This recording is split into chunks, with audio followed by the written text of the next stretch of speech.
adik-adik. Yuk, kita mau nyanyi puji Tuhan bersama-sama.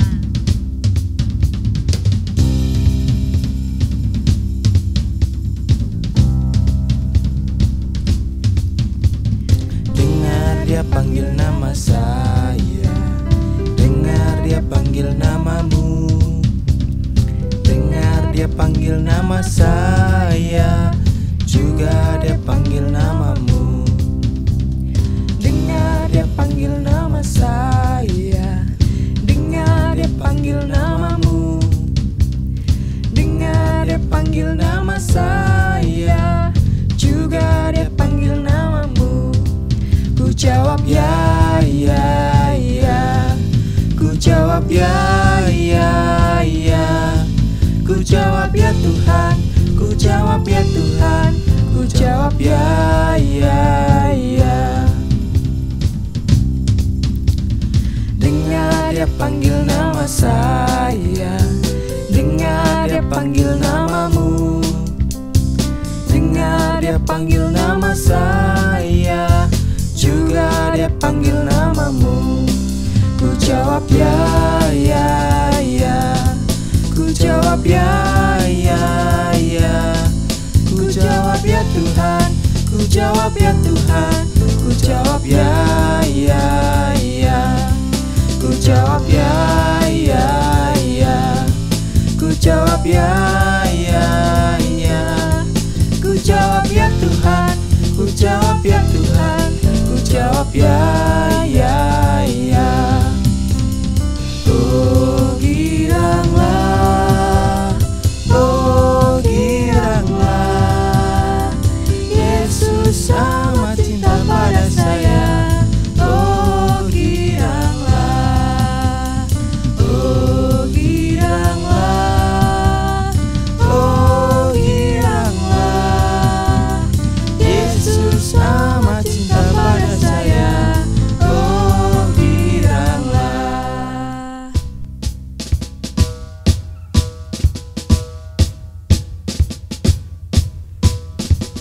Saya bukan pasukan berjalan, pasukan berkuda, pasukan menembak. Saya tidak menembaki musuh, tapi saya laskar Kristus. Saya bukan pasukan berjalan, pasukan berkuda, pasukan menembak. Saya tidak menembaki musuh, tapi saya laskar Kristus. Saya laskar Kristus, siap gerak dor. Saya laskar Kristus, siap gerak dor. Saya tidak menembaki musuh, tapi saya laskar Kristus. Saya bukan pasukan berjalan, pasukan berkuda, pasukan menembak. Saya tidak menembaki musuh, tapi saya laskar Kristus. Saya laskar Kristus, siap gerak dor. Saya laskar Kristus, siap gerak dor. Saya tidak menembaki musuh, tapi saya laskar Kristus.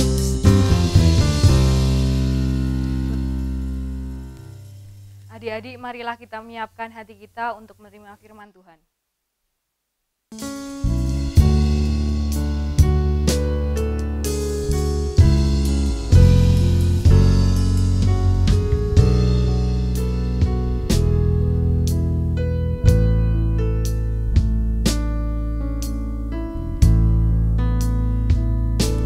Seperti anak panah di tangan pahlawan, ini hidupku di tanganmu. Pakailah aku sesuai rencanamu untuk memuliakanmu.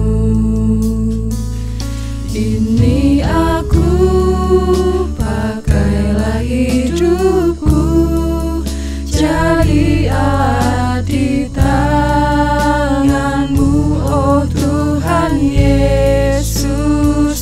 Ini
Shalom adik-adik semuanya, saat ini kita akan mendengarkan firman Tuhan yang sangat menarik.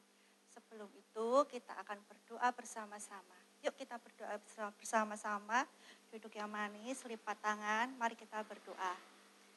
Tuhan Yesus, terima kasih Kau telah memberkati kami, mengasihi kami dengan berlimpah-limpah. Saat ini Tuhan Yesus, tolonglah kami untuk bisa mendengarkan firman Tuhan, supaya kami bisa mengerti isi firman-Mu dengan baik dan bisa menjadi berkat untuk orang lain. Di dalam nama Tuhan Yesus, kami berdoa dan mengucap syukur. Dalam nama Tuhan Yesus, haleluya, amin. Ya adik-adik, saat ini Tante akan bercerita tentang kisah seorang Naaman. Naaman itu adalah seseorang panglima perang Raja Aram. Panglima ini sangat hebat, kalau setiap peperangan dia selalu menang. Panglima ini sangat terkenal, dia kaya raya, sangat disayangi oleh Raja Aram. Kenapa adik-adik panglima ini sangat disayangi oleh Raja Aram? Ada yang tahu? Karena panglima ini panglima yang sangat setia kepada Raja Aram. Selain itu, Tuhan memberkati Naaman. Naaman ini di setiap peperangannya selalu diberkati Tuhan dengan memenangkan peperangannya. Dan suatu ketika Naaman ini menderita penyakit kusta, adik-adik. Penyakit kusta itu pada zaman itu adalah penyakit yang dikutuk oleh Tuhan. Penyakit yang tidak bisa disembuhkan, tidak ada obatnya. Mungkin Naaman ini sudah mencari dokter ke sana ke sini pada saat itu. Mungkin Naaman dan istrinya sudah mencari tabib ke sana ke sini. Mencari tabib yang terkenal dan yang terbaik untuk menyembuhkan penyakitnya. Tetapi penyakitnya tidak pernah bisa disembuhkan. Naaman ini putus asa dan bersedih hati. Mungkin istrinya setiap hari menangisi suaminya ini karena terkena penyakit kusta. Naaman dan istrinya ini mempunyai seorang pelayan. Pelayan ini perempuan kecil dari bangsa Israel. Suatu saat pelayan ini mendengar keluh kesah Naaman dan kesedihan istrinya. Pelayan ini memberanikan diri untuk berbicara kepada nyonyanya. Nyonya, kenapa? Nyonya ini bersedih dan nyonyanya ini bercerita karena tuanya ini, Bapak Naaman ini sedang menderita penyakit kusta. Yang penyakit kusta pada saat itu tidak bisa disembuhkan. Dan pelayan ini bercerita kepada nyonyanya kalau bahwa ada seorang nabi di Samaria yang bisa menyembuhkan penyakit kusta, bisa memberikan mujizat-mujizat kesembuhan. Nyonya ini sangat gembira, ada kabar baik. Segera nyonyanya ini bercerita kepada suaminya, suamiku, bahwa saya mendengar bahwa ada seorang nabi di Samaria yang bisa menyembuhkan penyakit suamiku, penyakit kusta. Ada harapan yang baru, ada semangat lagi untuk hidup, untuk Naaman. Dia bersegera pergi menemui Raja Aram. Dia meminta izin kepada Raja Aram untuk pergi menemui Nabi Elisa itu yang diceritakan pelayannya itu. Akhirnya dia pergi menemui Raja Aram. Dia berkata, Raja Aram, saya minta izin untuk pergi ke tanah Israel untuk mencari nabi yang bisa menyembuhkan penyakit kustanya. Raja Aram ini sangat gembira, ada kabar gembira bahwa panglimanya bisa ada harapan untuk disembuhkan dengan penyakit kustanya ini. Raja Aram ini menyetujui, bahkan dia menulis surat untuk Raja Israel. Mungkin kata-katanya begini, untuk kepada yang terhormat Raja Israel, tolong bantuannya panglima saya ini sedang mempunyai penyakit kusta, tolong bantuannya untuk disembuhkan. Bergegas, Naaman ini pergi menemui Raja Israel. Dan Raja Naaman ini berpesan kepada Naaman supaya dia juga membawa oleh-oleh yang banyak, supaya kalau suatu saat dia disembuhkan, oleh-oleh itu bisa diberikan kepada nabi yang menyembuhkan itu. Dan Naaman ini bergegas membawa kereta kudanya, membawa prajurit-prajuritnya untuk menemui Raja Israel. Dia membawa emas, perak, dan pakaian-pakaian untuk dipersembahkan kepada Nabi Elisa. Sesampainya di Israel, dia segera menemui Raja Israel dan memberikan surat yang telah ditulis oleh Raja Aram. Di situ Raja Israel membaca surat tersebut. Setelah membaca surat tersebut, apa yang terjadi adik-adik? Apakah Raja Israel itu berbahagia atau marah? Setelah membaca surat tersebut, Raja Israel itu sangat marah. Karena di isi surat itu, Raja Israel disuruh menyembuhkan penyakit kusta Naaman. Dia sangat marah dan berkata, apakah aku ini Allah bisa mematikan dan menghidupkan? Sehingga Raja Aram mengirim orang yang berpenyakit kusta untuk disembuhkan. Dan Raja Israel juga berkata, ini mesti nih Raja Aram itu mencari gara-gara kepadaku. Dan Raja Israel ini mengoyakkan pakaiannya, dia sangat marah. Nabi Elisa mendengar kemarahan Raja Israel. Dan Raja Israel ini mengoyakkan pakaiannya. Nabi Elisa mengirimkan pesan kepada Raja Israel untuk mengirim orang yang sakit kusta itu adik-adik kepada dirinya. Supaya dia tahu bahwa ada nabi yang hebat di Israel. Nah, setelah itu Naaman datang mencari Nabi Elisa. Sesampai di depan rumahnya Nabi Elisa adik-adik, dia mengetok pintu rumahnya Nabi Elisa. Apakah betul? Di sini rumahnya Nabi Elisa, yang keluar itu siapa adik-adik? Pegawainya Elisa, pelayannya Elisa. Pelayannya Elisa itu berkata, ya betul, di sini rumah Nabi Elisa. Apakah Nabi Elisa ada? Kata Naaman. Tidak ada, Nabi Elisa tidak bisa ditemui. Tetapi Nabi Elisa berpesan kepada saya bahwa Bapak Naaman harus mandi di sungai Yordan 7 kali supaya penyakit Bapak Naaman ini bisa disembuhkan oleh Tuhan. Mendengarkan itu adik-adik, Naaman sangat marah sekali. Karena apa? Karena dia itu panglima yang gagah perkasa, kaya raya, punya segalanya. Kok hanya ditemui oleh pelayan Nabi Elisa saja? Dia berpikir bahwa Nabi Elisa itu akan mau keluar menemui dirinya, memanggil Allah Tuhannya, dan menggerak-gerakkan tangannya di atas penyakit kustanya Naaman supaya disembuhkan. Ternyata tidak. Bahkan pelayannya ini hanya menyuruh Naaman untuk mandi di sungai Yordan 7 kali. Hati Naaman ini sangat panas adik-adik. Dia tahu sungai Yordan itu sangat kotor.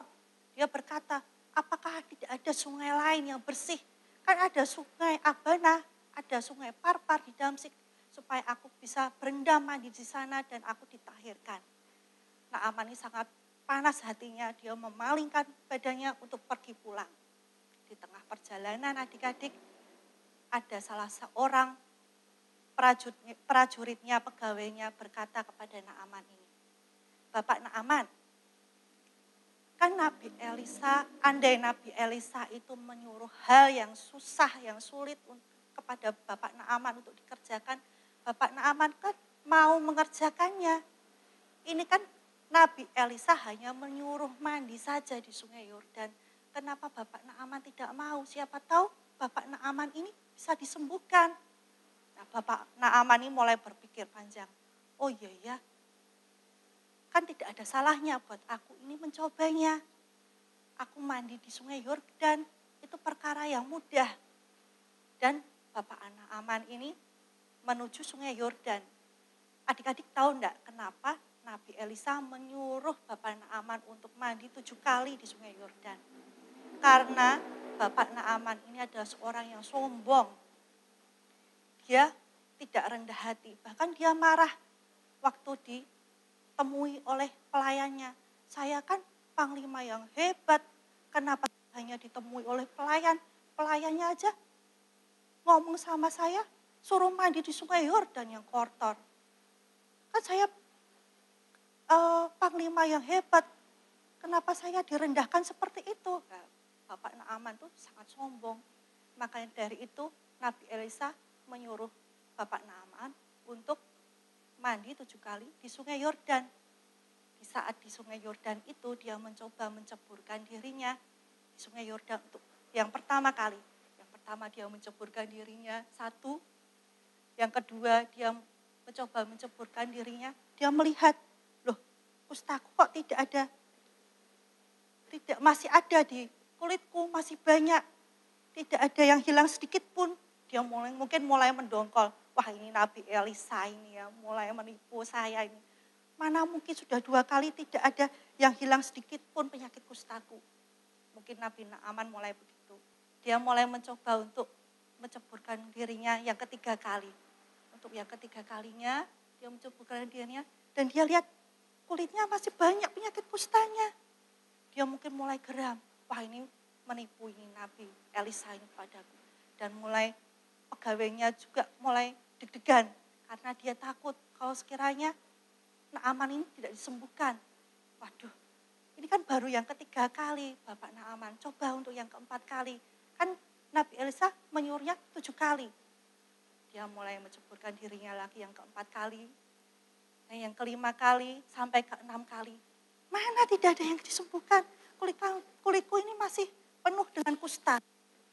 Kan baru 6 kali Bapak Naaman, prajuritnya mungkin berkata seperti itu.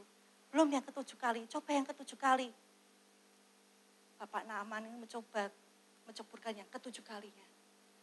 Mungkin di saat menceburkan itu dia mulai sudah berputus asa. Seseorang yang memiliki penyakit yang tidak disembuhkan, untuk yang terakhir kalinya harapannya, dia pasti dalam hatinya itu menjerit adik-adik, tolong Tuhan, tolonglah aku. Mungkin Bapak Naaman menjerit seperti itu.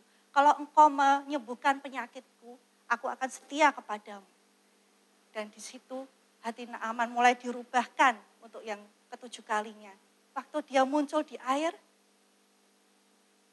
penyakit kustanya itu sudah disembuhkan. Mungkin saat itu Bapak Naaman sangat senang sekali. Dia bersorak-sorai, puji Tuhan, haleluya, sampai loncat-loncat. Dan prajurit-prajuritnya pun memuji nama Tuhan. Bergirang karena tuannya sudah disembuhkan. Di saat itu bergegas Bapak Naaman dan prajurit-prajuritnya pelayannya bertemu ingin menemui Nabi Elisa kembali. Di situ Nabi Elisa menemui Bapak Naaman. Di situ Bapak Naaman berbicara kepada Nabi Elisa, sekarang saya saat ini tahu bahwa tidak ada Allah lain selain Allah Israel. Hanya Allah Israel saja yang hidup. Mulai sekarang saya akan menyembah hanya kepada Allah Israel saja. Puji Tuhan adik-adik, dengan kesaksian anak kecil, anak perempuan ini, Bapak Naaman disembuhkan dan bisa menjadi saksi bagi banyak orang.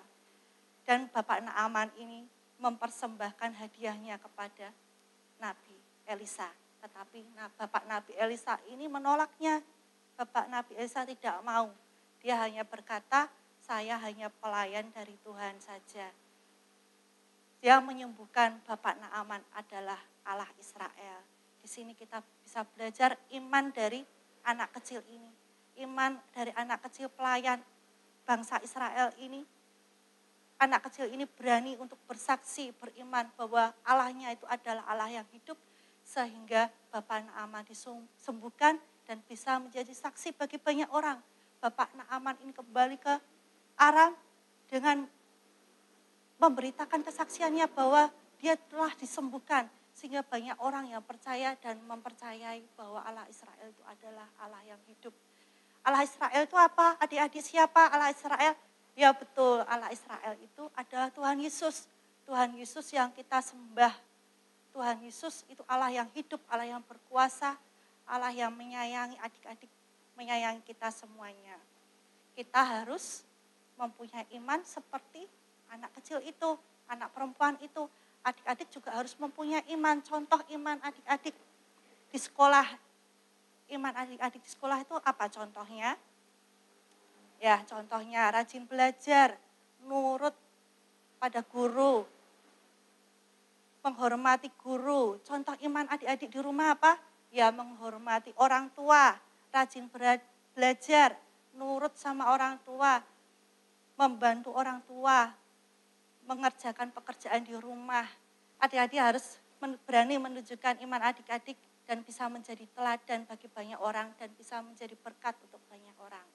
Yaitulah kisah Naaman dan anak kecil yang mempunyai iman yang besar sehingga bisa memberkati banyak orang.